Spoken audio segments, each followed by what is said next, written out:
Good morning বন্ধুরা, দেখো সকাল সকাল উঠে চা বসিয়ে দিয়েছি। আগে আমি একটু চা খেয়ে নিই। চাটা খেয়ে আর এদিকে দেখো ভাত হয়ে গেছে। আজকে একবারে ভাত করেছি। আর দেখো এই রুটিটা রয়েছে, ওকে দুধ রুটি কলা দেবো খেতে, খেয়ে বেরিয়ে যাবে ও। আর একটু ওকে পরোটা করে দেবো, বাঁধাকপি দিয়ে খাবে। থেকে অনেকটাই ভালো আছে। সকাল সকাল উঠে গেছি, ছেলে বেরোবে আজকে, খালি ওকে একটু পরোটা করে দেবো গরম গরম, আর যদি সময় থাকে বেগুন ভাজবো। আর আমি চলো চাটা খেয়ে নিই। চা খেয়ে আবার ময়দা মাখতে হবে, দেরি হয়ে যাবে। চলো এখন খুব হুড়োহুড়ি। তো সকালবেলা অর্ধেক কাজ আমার হয়ে গেছে, ছেলেকেও ছেড়ে দিয়েছি, তারপরেই ব্লগটা শুরু করলাম। কেননা অত সকালে ছেলে তাড়া থাকে বলে তখন ভিডিও করা যায় না, একটু অসুবিধে হয়। আর এখন থেকে আমার ব্লগটা তাই শুরু করলাম। আর সবাইকে স্বাগত জানাচ্ছি। আর সবাই ভালো থাকো, সুস্থ থাকো, খুব ভালো করে আজকের দিনটা কাটাও। আজকেও অনেক বাড়িতে সরস্বতী পুজো হচ্ছে, গতকালও হয়েছে, আজকেও হচ্ছে। যদিও বা আমি কয়েক বছর ধরে করি না আর পুজো। আর প্রচণ্ড খাটুনি হয়, আর পারি না আর এত আগের মতন খাটতে। যাই হোক, চলো আমি আজকে এখন এখান থেকে শুরু করলাম। চলো দেখতে থাকো কি কি করছি, সঙ্গে থাকো, তোমাদের সাথে শেয়ার করব। আর দেখো কিছুটা সবজি কেটে নিয়েছি, আর কিছুটা আমি সকালেই এগিয়ে নিয়েছি কাজ। এক তরকারি ভাত কিছুটা এগিয়ে গেছে, আবার কিছুটা সবজি কাটছে, আবার বাকি রয়েছে রান্না এখনও, সেটাই করে নিচ্ছি। চলো তোমাদের সাথে শেয়ার করবো। এই দেখো উচ্ছেটা কেটে নিয়েছি, আর তার সাথে বেগুন দিয়েছি। ভাবছি একটু বিনস দেবো, যেহেতু আলু দেবো না। আর তাই উচ্ছে বেগুন বিনস দিয়ে একটু ভাজা ভাজা করব। একটু কড়াইশুঁটিও দেবো, ইচ্ছা আছে একটু কড়াইশুঁটি দেবো, ভালো লাগে এখন একটু কড়াইশুঁটি দিলে খেতে খুব ভালো লাগে। আর দেখি বাঁধাকপি তো হয়েই গেছে, মাছের মাথা দিয়ে বাঁধাকপি করা হয়ে গেছে, আর মাছ করব। আর পুঁই শাকটা দেখো আজকে কুমড়ো নেই বলে পুঁই শাকটা করতে পারবো না, পুঁই শাকটা ওই জন্য রেখে দেবো আজকে। আর ভাবছি আর কিছু করব না, মাছের ও মোচাটা সেদ্ধ করা আছে, মোচাটা কালকে রাত্রে আমি সেদ্ধ করে রেখেছিলাম, মোচাটা ভাবছি করব। এবার রাত্রেরটা দেখা যাবে কি করি না করি। এই হচ্ছে আজকের মেনু। চলো তাহলে করে নিই তাড়াতাড়ি, তাহলে করে নিই আগে, রান্নাগুলো সেরে নিই। কেননা মোচা হবে, এখনও উচ্ছে ভাজা হবে, মাছ হবে। তারপর আর দেখি যদি কিছু করি তো করব, আর আশা করি কিছু করব না, বাঁধাকপি তো হয়েই গেছে। আর উচ্ছেটা হবে, মোচা হবে, মাছ হবে, এই তিনটে জিনিস এখনও হবে। তা রান্নাগুলো চলো করে নিই। মাছ সব ধোয়া টোয়া রেডি আছে, সমস্ত রেডি আছে। আর মোচা তো কালকে রাত্রি সেদ্ধ করে রেখেছি বললাম, সমস্ত রেডি, খালি রান্নাটা করব। তারপর চলো অন্য কাজ তো আছেই, কিছুটা সকালে এগিয়েও নিয়েছি, বাসি কাজ তো আগেই হয়ে গেছে। আর আরও কিছু রান্নার পরে যে কাজগুলো থাকে সেগুলো বাকি থাকবে। চলো তাড়াতাড়ি করে নিই। আর তোমরা থাকো, সঙ্গে থাকো, দেখতে থাকো, ঠিক আছে। দেখো বন্ধুরা, মোচাটা বসাবো বলে একদম রেডি করে নিয়েছি। মোচাটা দেখো সেদ্ধ করে, আমি যেহেতু কুচোইনি, মোচাটা কুচিয়ে নিইনি, তার জন্য আমি মোচাটাকে সেদ্ধ করে একটু ভালো করে চটকে নিচ্ছি। এইটা আমার মাসি আমাকে শিখিয়েছিল যে মোচা তাড়াহুড়োর সময় অত কুচোতে হবে না, এক কাজ করবি সেদ্ধ করে নিবি কুকারে, আর করে নিয়ে চটকে নিবি, তাহলেও দেখবি মোচাটা করা যায়, খেতে ভালো লাগে। তা আমি সেই প্রসেসেই করি সব সময়।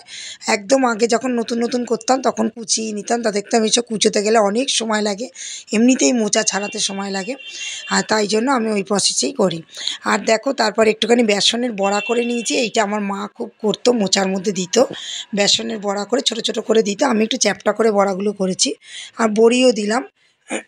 আর ছোলাও দিয়েছি, ছোলাটা একসাথে মোচার সাথে আমি সেদ্ধ করে নিয়েছি।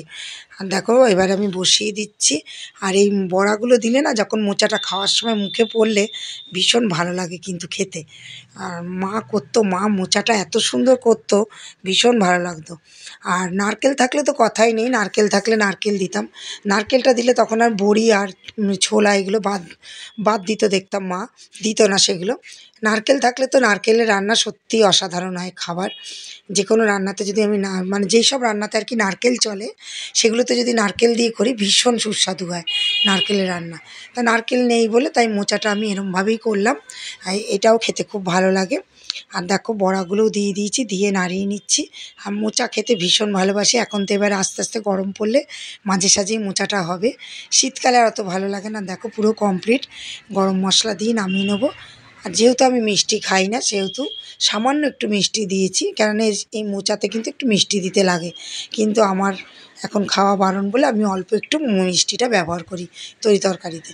আর দেখো মাছের মশলাটা কষিয়ে নিচ্ছি, মাছের আলুটাও সেদ্ধ করে নিয়েছি, কুকারে রয়েছে, সে আলুটা দিয়ে দেবো, একটু মশলাটা কষিয়ে নিয়ে তারপর আলুটা দেবো।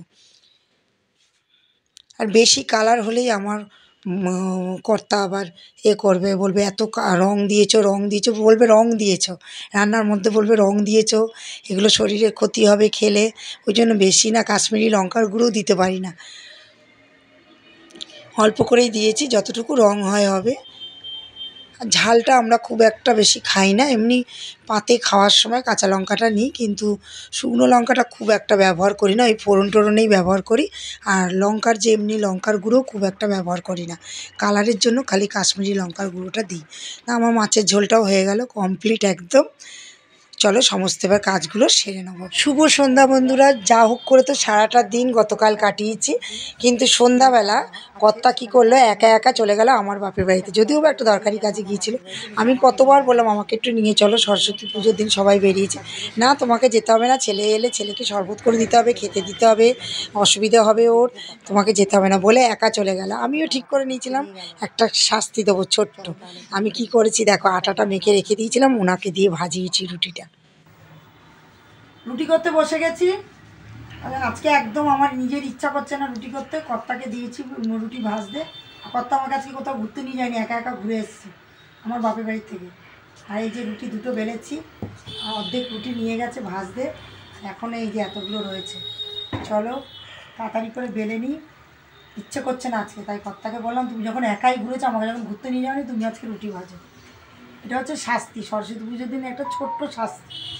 তা চলো বাকি রুটিগুলো করে নিই, এখনও রয়েছে 5-6টা। তাহলে বন্ধুরা চলো ব্লগটা এখানেই শেষ করে দিলাম। ভালো লাগলে একটা লাইক কমেন্ট করো, আবার পরে চলে আসবো।